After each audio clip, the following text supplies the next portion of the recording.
The Nation Station, Manx Radio. In 2014, the then Department of Education and Children, now known as the Department of Education, Sport and Culture, published a 10-year strategy for sport. The ambition of the strategy, as part of cross-government working, is to improve the health and social well-being and confidence and self-esteem of people on the Isle of Man. The document has the strapline, "Early intervention and prevention is better than cure." But it's not only the younger generation that use the National Sports Centre. So are there opportunities for everyone to get involved in sport and physical activity in the island? And do the facilities at the NSC help to accommodate that? To find out, I went to the NSC to speak to Senior Sport Development Officer Gianni Epifani and Head of Sport and Recreation, Paul Bridson. Yes, we're in the squash centre, which is at the far end of the building, 6 squash courts. Quiet at the moment, but be busier later on this evening. Obviously well used by the Squash Association on the Isle of Man, and yeah, we're looking at all 6 courts, which have been fairly newly refurbished following the flood that we had at the end of 2015.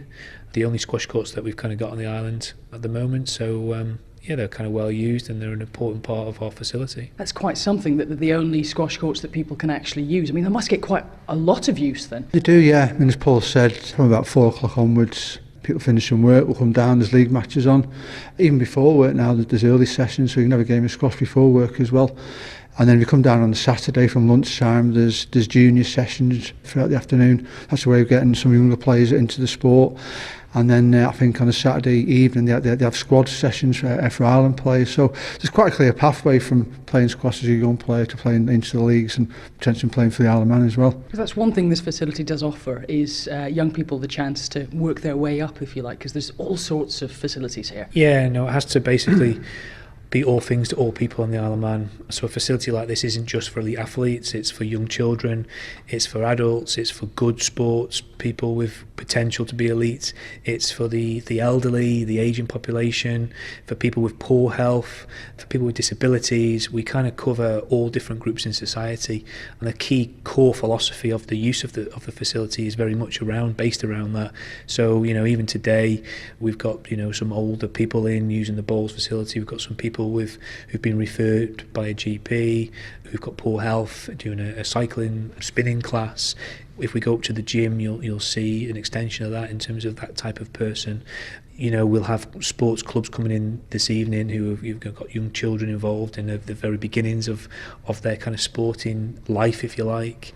So yeah, we are all things to all people, really, and that's really important. We're not just, that's a kind of a key issue, we're not just here for sport's sake, but sport as the vehicle or the driver or the tool, if you like, to help, you know, Isle of Man government deliver against a number of its objectives, particularly around health and well-being. So you say there is a sort of a special class going on just along the corridor. Can we go along? Yeah, and have absolutely. A look? Yeah.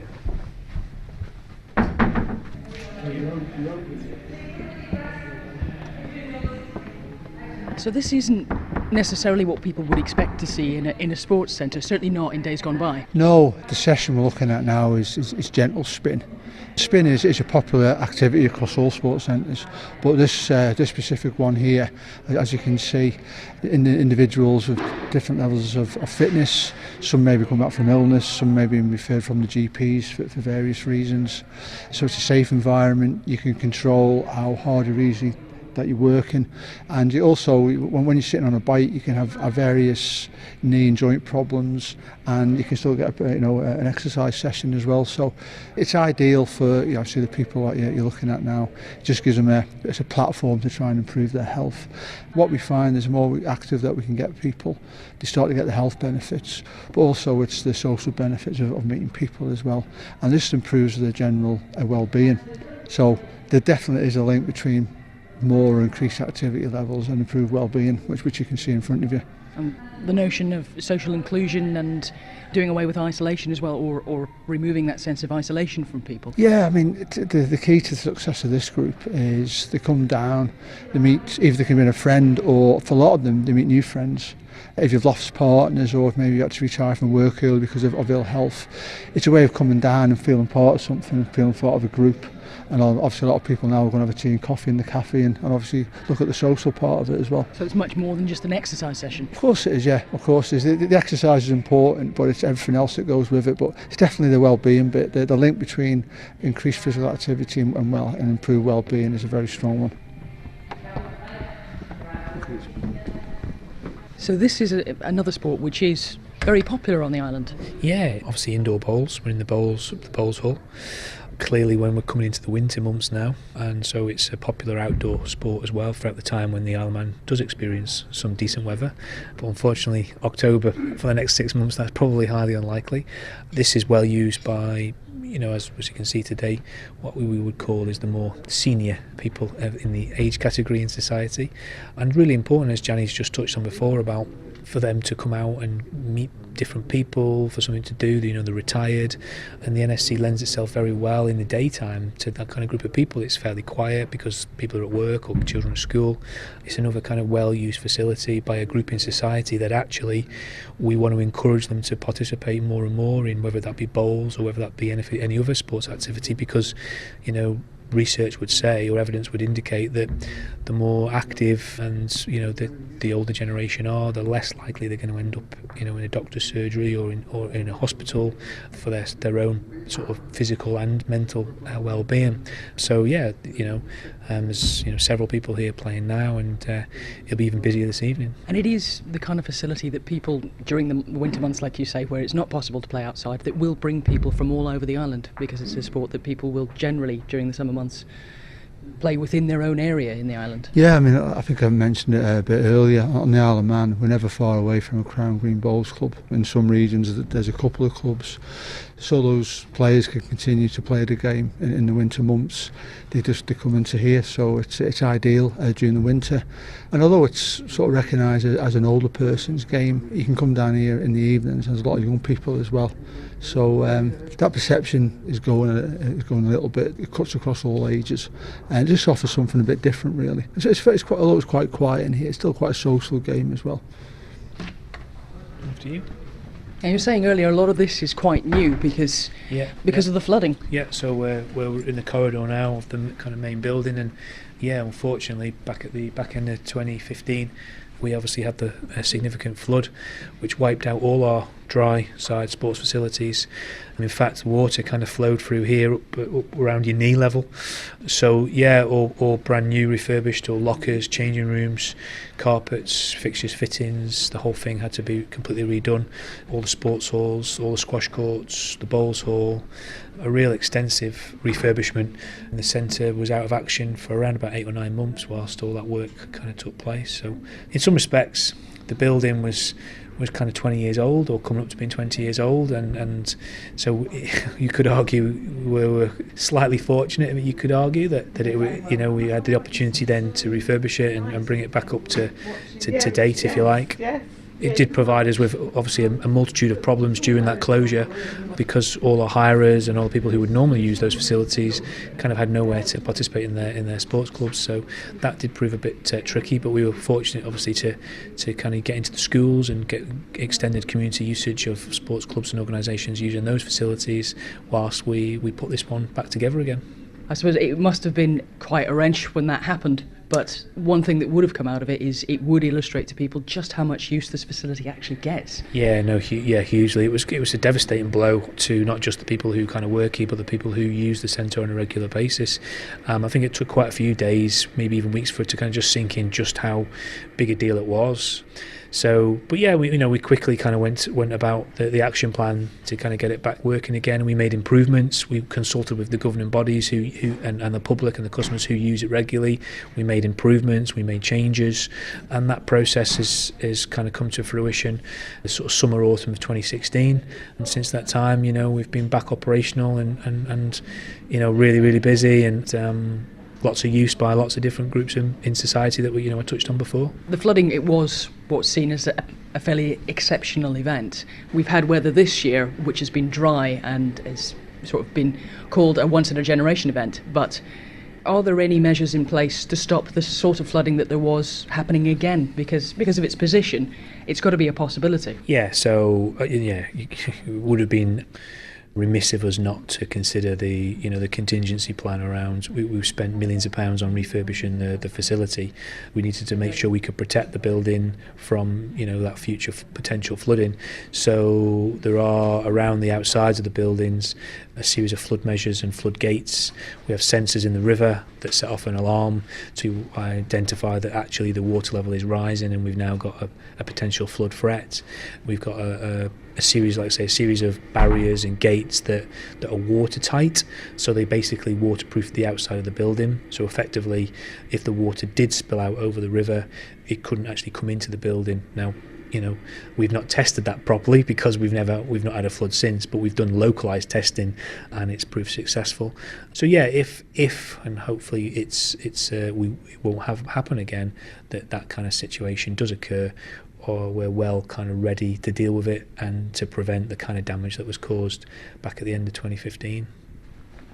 You do have a lot of sports halls for different sports here. I mean, how diverse are the facilities that you've got? Well, if you look at the amount of lines on that floor, we've got a lot of games that can take place. There's volleyball, handball, badminton, mini tennis, so it does cover a wide range of activities. But on five-a-side, of course, we have got quite a lot of five-a-side bookings, but it can get a bit confusing when you're down there if you look down. But yeah, it's ideal. It caters for a lot of different sports and a lot of associations you use the facility, so we're lucky. And that's the main sports hall. I mean, what are the dimensions of it? How big is it? It looks fairly big when you look through the door. Well, it's quite unique in that it's 10 badminton court size, and then the secondary hall is 4 badminton court size. Again, if you go to the UK, you'll struggle to see a sports hall as big as this. So we're very lucky in terms of what we can accommodate and what sports we can accommodate. You'll come down on certain nights, there's indoor hockey. You'll come down other nights, there's the badminton, different squads from the juniors up to the seniors. Then at the weekends might be handball and there's volleyball. So we cater for a wide range of sports.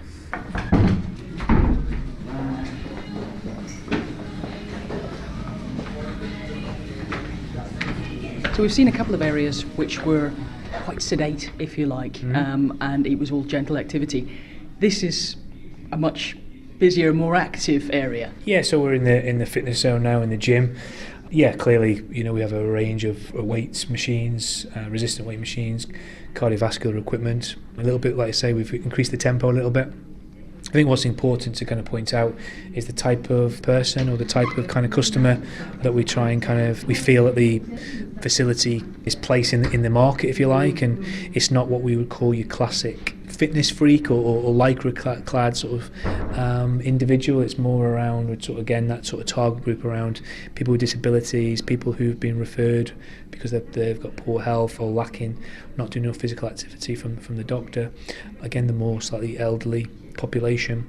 And so we know our place in the market is not to compete with the private sector or the private gym clubs, but actually to offer a wide range of individuals who perhaps wouldn't feel comfortable or actually feel like they fit in that kind of facility, an opportunity to come to a gym, participate in some activity and exercise at their own level, and so I think that's kind of reflected in the type of customer that you'll see in front of you. The thing with going to the gym, a lot of people might have had bad experience previously, so it's all about us trying to create a positive experience and a nice experience. And I think if you come to this gym, you will feel that when you come into it. It's a very user-friendly gym and a very friendly gym. It certainly seems a lot more relaxed than some places. Yeah, absolutely. If you look at the user group, it's quite wide, but it's relaxed. But if you want to work hard, you can do. If you don't want to work hard, but more of a social activity, you can do that as well. But again, we have got staff on hand to show you how to use pieces of equipment and to put a programme together. Because if you come to the gym and not really sure what you're going to do at that session, potentially you can get a bit bored. But if you set yourself targets, it sort of helps in terms of seeing your health improvement, really.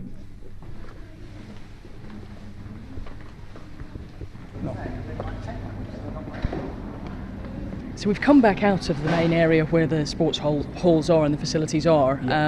We're in the cafe area now. From the outside, it's quite an imposing building, it's quite big, but there is a lot in there and that space. Yeah, I think the facility was opened officially by Sir Trevor Brooking back in 2001, although the centre actually opened the pool in anyway back in 1998, and then certain sections were built onto the NSC to what it is you see today, but officially opened back in 2001 by Sir Trevor Brooking. And at that time, when I was fortunate enough to be at the opening, I've been here that long, he said that it was the best single site sports centre he'd ever seen. And okay, that was like 17 years ago. Since that time, we've had a number of high-profile celebrities, sports celebrities, who've visited the island more often than not for the sports awards, all who kind of still think the same as Sir Trevor did back in 2001. It is one of the best sports facilities throughout the British Isles. We regularly get quality assured by an off-island assessor as part of a national kind of quality assurance process and audit. And equally, every time it's been assessed, we've scored very, very well. And equally, it is seen as an unbelievable, facility for what is effectively quite a small population. We're very fortunate that the government, when the funding or the money was perhaps maybe more available and more accessible than it is today, and it was a completely different era, I get that, spent it on such a wonderful facility, and the legacy of that spend and that investment, it will hopefully benefit the island and its population, and particularly its health and well-being for many, many more decades. Clearly we've only been in the indoor facility, but if we kind of turn around and look outside the windows from the cafe, we have to also remember we've got an international track and stadium, a hockey pitch, predominantly hockey pitch, but also can be used for football, and a 3,200 seater capacity football stadium, which is also part of the NSC footprint. So our indoor and outdoor facilities, for the Isle of Man are incredible, really. And I think that is one of the reasons why we have had success on the world stage. We've got unbelievable facilities, but we've, linked into that great development programs with governing bodies who've got volunteers and coaches who do wonderful work with children and provide them with lots of opportunities to grow and develop and get better. Our elite athletes can access our Sports Institute, which is also based out by the athletics track. So when they get to a particular level, they get access to those facilities, S&C gym, physiotherapy, GP, massage, psychology, nutrition, and hopefully those individuals, or some of those individuals, go on and win medals at Commonwealth, Olympic Games, and become world, European champions, etc. So yeah, it's a wonderful building. It's probably got a footfall of around 650,000 people a year in terms of attendances. Not at this moment in time, because of course the swimming pool is closed for the refurbishment, but I would doubt there is many families on the island who haven't got at least somebody in their family who doesn't use it on a regular basis. And you mentioned the refurbishment of the pool there. I mean, how is that going? It's a huge project. Noisy. So we're at the early stages. You might be able to hear some of the kind of drilling and digging in the background. So yeah, we're really excited about that. It will be a once in a 20-year kind of refurb. Yes, we know it's closed for a long time. Yes, we know that's not, from a customer's perspective, it's not ideal. However, there are 3 other swimming pools on the island that I understand are getting well used at this moment in time, in Ramsey, Peel and Castletown. But the legacy, if you like, from this development and this spend will be a wonderful facility that will be, good for another 20, 25 years. And when you combine that with all the dry sides that we've just walked through, the developments and the refurbishment there, which is recent as well, whilst the bricks and mortar around the outside of the building will be 20 years old, what you see inside the building will be almost pretty brand new. Head of Sport and Recreation Paul Bridson and Senior Sport Development Officer Gianni Epifani. And we'll be continuing that conversation about the National Sports Centre and the work of Manx Sport and Recreation after the break. The Nation Station, Manx Radio.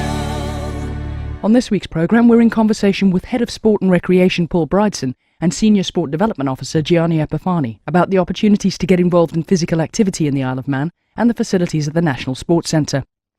Now, going back to the start, why was the NSC originally built? The NSC really is the replacement of Summerlands, of course, which was the previous sport, leisure and recreation facility on the island, which was probably at the end of its lifespan. and the new NSC, or the new sports centre, obviously branded the National Sports Centre, kind of was built to very much replace that.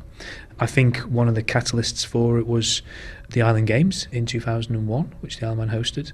Again, a huge event which clearly the NSC wasn't built specifically for that, but indeed that was almost a kind of one of the key drivers. And then the legacy, I touched on legacy before, was around that for the Isle of Man's population we'd have a brand new sports centre. Yeah, I mean, that was the strategic view back in the late 90s in terms of that replacement. We're still sat in it today, and hopefully we will be in another 20 years. The Isle of Man's, or certainly the government's approach to sport and its position in Manx life, has evolved over the years. I think sport is massive on the Isle of Man for people. I think most people on the island, whether they've got children or they've involved themselves in sport, indeed some of our research and our statistics that we gather recognises around 70% of young people, of children, are involved in a sports club, and that's significantly greater than the UK. Yes, because we're surrounded by a lot of water, it's not quite as simple to jump in a car or jump on the train and access maybe a other type of entertainment service as you would in the UK. So of course there's lots of sports opportunities on the island, and therefore people participate and take part in them. It's a big thing. The Isle of Man's become synonymous with sport, and indeed its success on the world stage, and that's a really good thing. And attitudes to sport. I know there's an emphasis on getting children involved in sport at an early age. We're always going to get some children who aren't sporty. I mean, what methods are there to get them active? Yeah, I think, as touched before, the vast majority of young people will be excited by it, will be involved in it, and will enjoy it. I think there are a vast array of different sports and opportunities which might appeal to different children than there perhaps there was many years ago. For some children, they don't want the running around maybe, or the bat and ball, or they want something slightly different. And I think there are a wider range of opportunities now for young people. But we know that not every single person in the Isle of Man will be turned on by sport or will be engaged in sport, but actually they're probably involved in other things that are going on in the island. So we do our very best to kind of keep up with the demands and the trends, and I think the needs of young people now, and the challenge that brings with it to coaches and to volunteers and how they facilitate sport has changed. And I think the challenge that we have is to identify the needs of young people and what they require are very different than perhaps my day, for want of a better expression. And we have to kind of educate and have our coaches actually understand that some of the types of practices that are being facilitated, or the type of delivery that's being put on, needs to kind of match the developing child of today, not necessarily the developing child of 20 years ago. And we work quite hard to try and do that, and to educate volunteers and coaches, to which make sure that children receive a positive experience, rather than, I didn't really enjoy that, I don't want to come back, because potentially you lose an individual who might then have been involved in that sport for the rest of their life and got an awful lot out of it. So that is a challenge. That said, it won't be for everybody, and we understand that, but our research would indicate that 7 out of 10 children are regularly actively involved. You do a lot here, you've got the facilities here, there are a lot of activities take place here. Is there an emphasis on taking things out into the community so that you've got things in the different regions rather than just at the NSC in Douglas? Yeah, I mean, one of the events that the team leads on is the Manx Youth Games. And the key to the Manx Youth Games is ensuring that there's opportunities across the island. So if you live in Ramsey, you live in Castletown, you can attend a training session more or less, hopefully, on your doorstep. So we have tried to move away from, obviously the main focus has been in the east of the island, but through events like the Manx Youth Games, we're making sports sessions as accessible as possible. And one of the key to long-term involvement in sport is to join a local club. It's part of our strategy. It's one of the second objective. So through the Manx Youth Games, as Paul said, we're trying to give them a positive experience. And then from that setting, they take part in the Manx Youth Games. And then the key then is hopefully they will go and join a local club. And those clubs are spread across the island. That's the great thing about the Isle of Man. On a Saturday afternoon, you have football clubs across the island, playing in Ramsey, Castletown, obviously in Douglas. So it is important to us that we do spread the opportunities, and again, we try to remove as many barriers as possible. So, if you live wherever you live, hopefully you can get to a training session that's quite close to you. That's an interesting point. What kind of communication do you have with local clubs around the island? Is there a lot of dialogue there? Yeah, we work very closely with local clubs. I mean, there's a number of sports who have development officers. A key role of a development officer is to grow the local club, and that's not only in terms of getting new junior members who become adult members, it's looking at coaches, trying to bring in volunteers. Clubs will tell you that the hardest part of having an active club is having enough members and then having enough volunteers, i.e. coaches, to make sure they can run those sessions. So a development officer is key to bringing in the volunteers. Then the coaches that they do get in is often then training to make sure they're safe, and then going back to what Paul says, make sure they're delivering a good experience. So we have that direct link through the development officers, and then we offer training across all sports, whether it's safeguard training or whether it's specific training around that sport. So we have a very good relationship with sports, and that's key to how sport sort of develops and grows on the island, really. How do you decide which sports to focus on? Because some will be more popular than others, but you never know when there's going to be an upsurge, I suppose, when one generation will come through that takes to one sport more than another. Yeah, I mean, it's a good point. You've got your traditional sports. Football is the obvious one on the island. You've got rugby, hockey, cricket, athletics. I mean, obviously cycling is a big one on the island. But just from walking around the centre, we looked at bowls there. We try to offer, it's going back to trying to engage as many young people as possible. We appreciate that football, rugby, hockey, traditional sports aren't going to be for everyone, and that's where bowls. We've got a good addition on the Isle of Man for rifle shooting and pistol shooting. So we do the sports that we just mentioned there. I've got development officers, and we work closely with those sports. But we also try and widen the net as much as possible. So at the Manx Games, there's generally about 12 or 13 sports. That's quite a good range of opportunities to get involved. So, yeah, we mean essentially we work with the governing body, and as I said before, some of those governing bodies will have development officers, but obviously we do try to work with as many sports as possible. Paul touched on it before, it is a very sporting island. Do we have a higher percentage of people who engage in sport here than in other areas? Yeah, I mean, the feedback we get from going back to the Manx Games, because that's where we survey the young people that take part. So we're looking at 60% to 70% participation in terms of being involved in the club, which is higher than in the UK.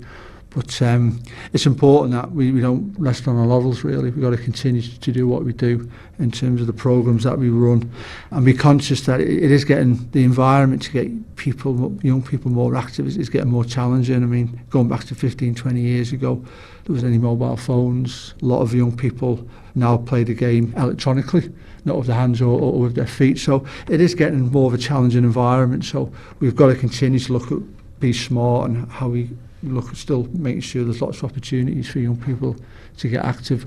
Those young people then become adult members of clubs. But also, there's been a shift away. We've got to accept as well, not everyone's going to join a club.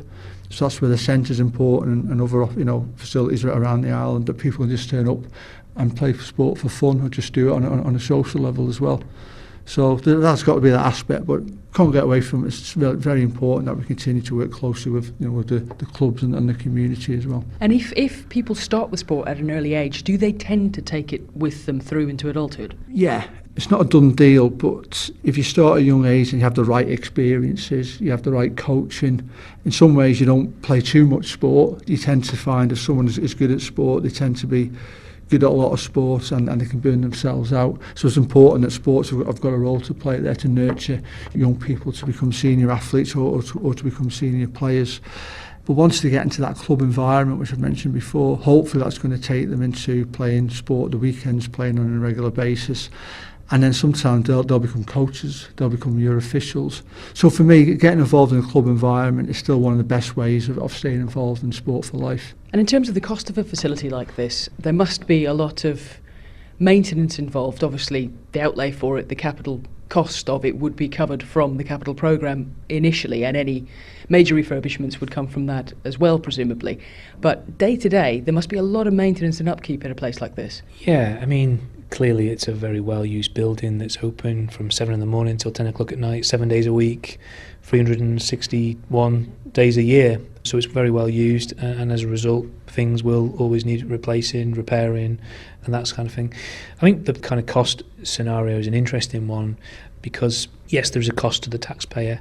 The challenge I think we have is to price the cost of use of the facility at a sensible level that people can afford, or recognise there are certain groups in society that perhaps need to pay slightly less, where other groups in society can afford, you know, a different kind of price level, and ensure that the centre, with its pricing policy, offers value for money for those people that really need to use it, and equally doesn't cost government significant amount of money year on year, you know, to fund it and to support it. That said, at the same time, if the facilities are too expensive, people won't use them, and that's clearly not the point either.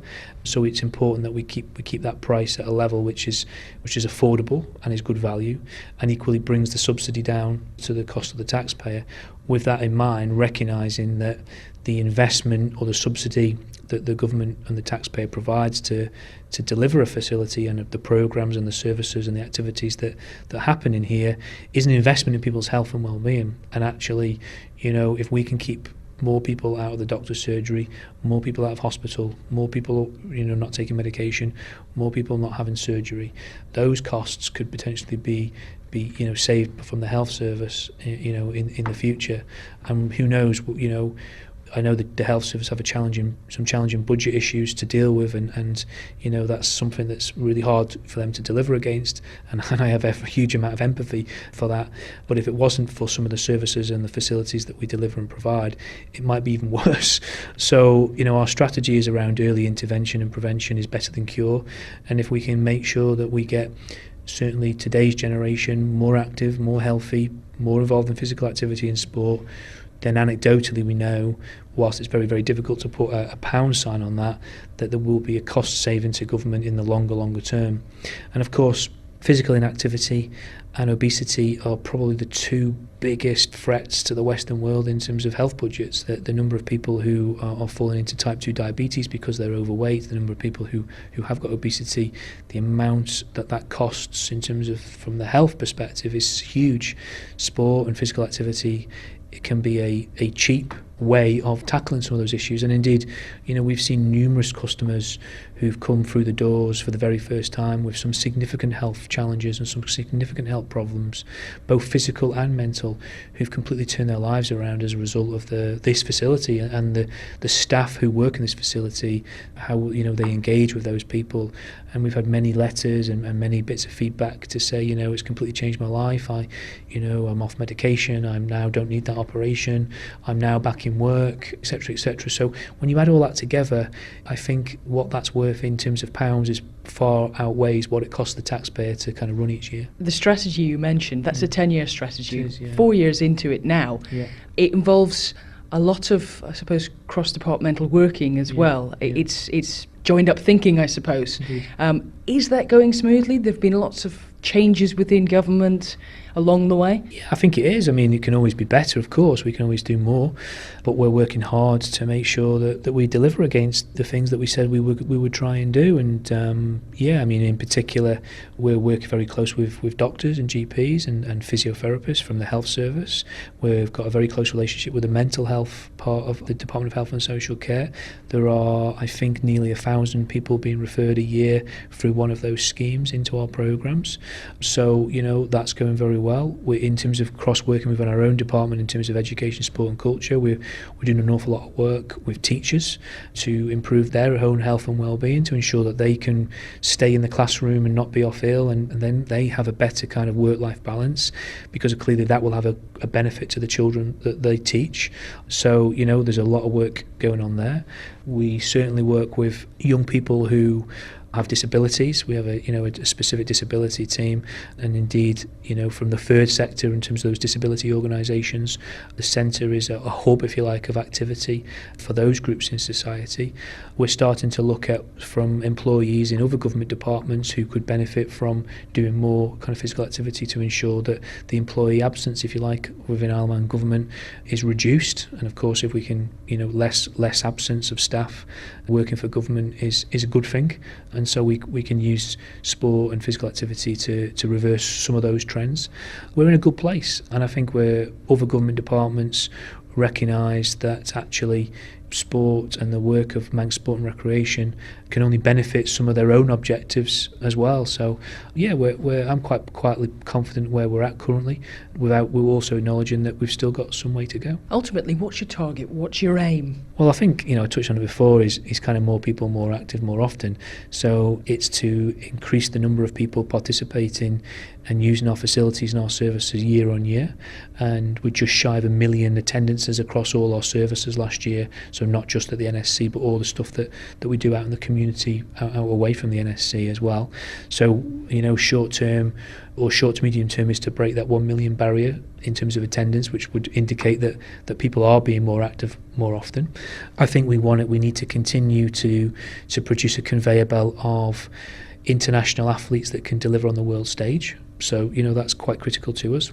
I think it's important that we gather the appropriate evidence and data that demonstrates that actually some of the work that we're doing has a benefit to the cost saving within the health service, for example, and actually just continue to make sure that children on the island have all the opportunities that they can possibly get in terms of being involved in sport. I think our biggest challenge, and one of my specific objectives over the next year or two, is to continue to work to identify those that aren't engaged. And whilst I've touched on before about 70% of young children are involved, and there are groups of people in society, whether that be young people of working age, or indeed the elderly population, there are certain target groups in society that can't access or are not accessing for a variety of reasons. Now that might be cost, but it might be a whole raft of other reasons why they can't engage and access. And it's important that we listen to that feedback, that we work with those groups or those individuals in society to kind of make sure that we put policies and intervention in place that supports and helps them engage, because actually it's those people in society that perhaps can't engage at this moment will be the people actually that are really the most important, that we need to get engaged, because they will be the individuals that really need that help and support and can make a massive impact on their life, and also potentially longer term have an impact on the taxpayer as well, in terms of what sort of cost saving that could provide depending upon those circumstances. So that kind of social inclusion aspect is really the next thing to get stuck into. We are at the beginning of the kind of journey on that. We have started some pilot schemes, for example, for children on free school meals at certain schools, to sort of identify that children who fall into that category are less likely to engage in some of our services and activities. So what can we do to support them and their families? We're piloting that activity at the moment to see whether or not how we kind of take that policy forwards. And the island has had some significant sporting success. Individuals have gone off to do great things, as they say.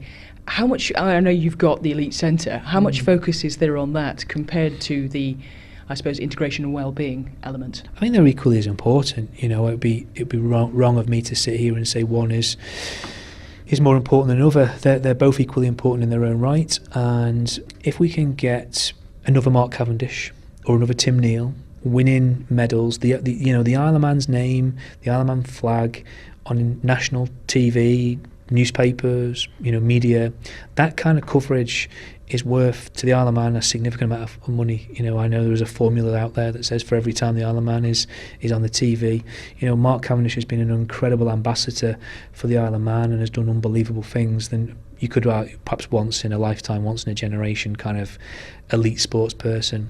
What Mark's done in terms of putting the Isle of Man on the map is incredible, unbelievable. No one could have anticipated quite what he went on to achieve.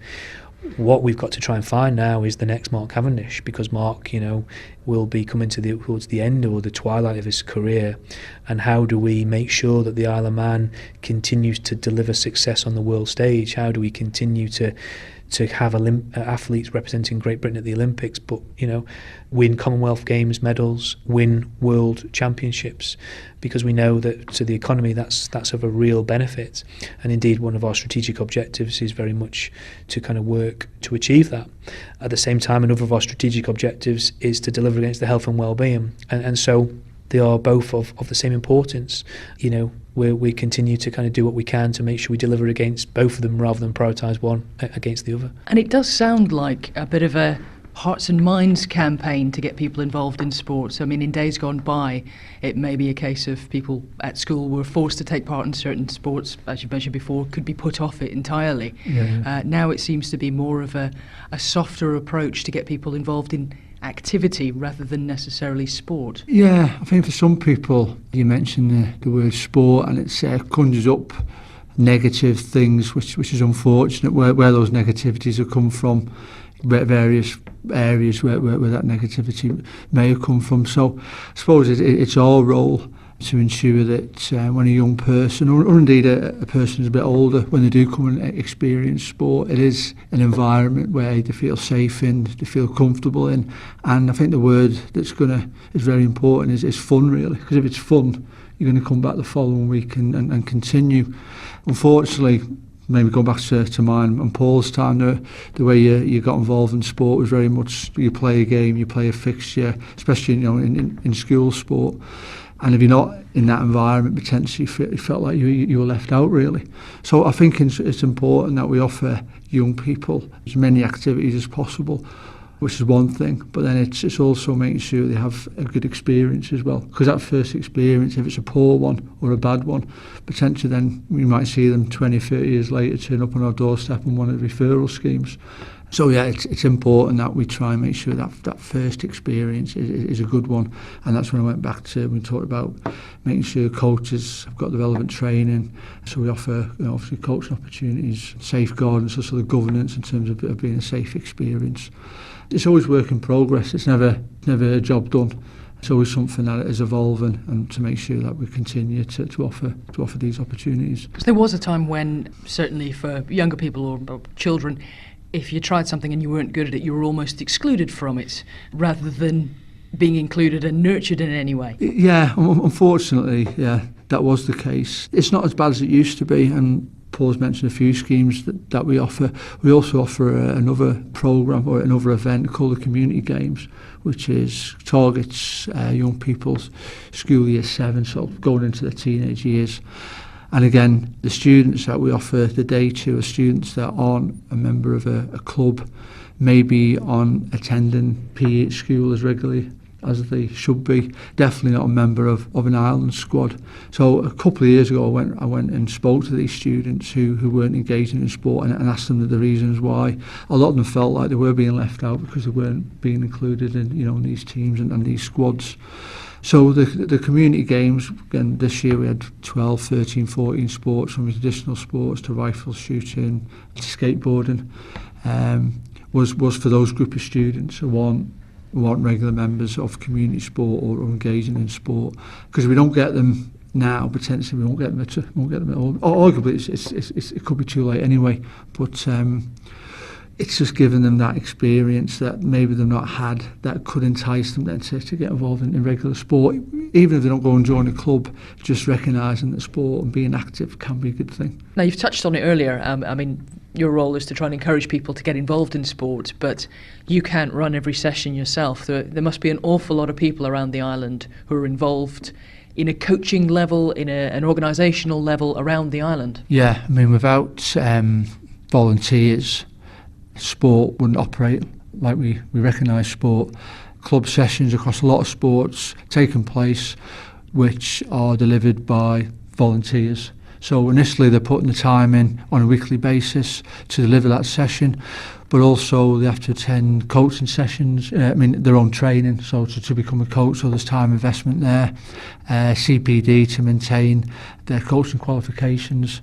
But a lot of it comes down to their absolute passion and dedication, because they just love the sport. But without those people, events like Manx Games, community games, which we've mentioned, the sessions that take place down here at the NSC on a weekly basis across the island, they wouldn't take place. So I think we're just going to be thankful for those groups of people, really, and the volunteers. The work that they do is fantastic. Gianni kind of summed it up very well in terms of we're very grateful to the hard work, dedication and commitment that all those volunteers involved in sport do, and they make our job or our life much easier. And whilst we touched on some of the successes and some of the statistics and some of the evidence of that the Isle of Man is a hugely sporty place, we've got more people participating in our for our population than anywhere throughout the UK.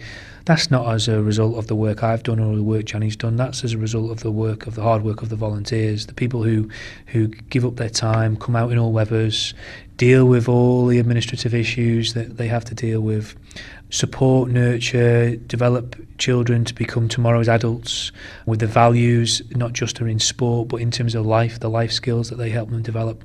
You are hugely, grateful to all the work that those volunteer coaches and the time that they give up. And whilst this building facilitates a huge array of opportunities and activities for all sections of society, the people that come through the doors to help deliver some of that are volunteers, and they are the ones that should receive the rewards, if you like, or the credit for a lot of the work that we do. We're the lucky ones who it's our job and our profession to do it. But I can't speak highly enough of the volunteer workforce on the island in terms of the work they do for sport. Head of Sport and Recreation Paul Bridson and Senior Sport Development Officer Gianni Epifani.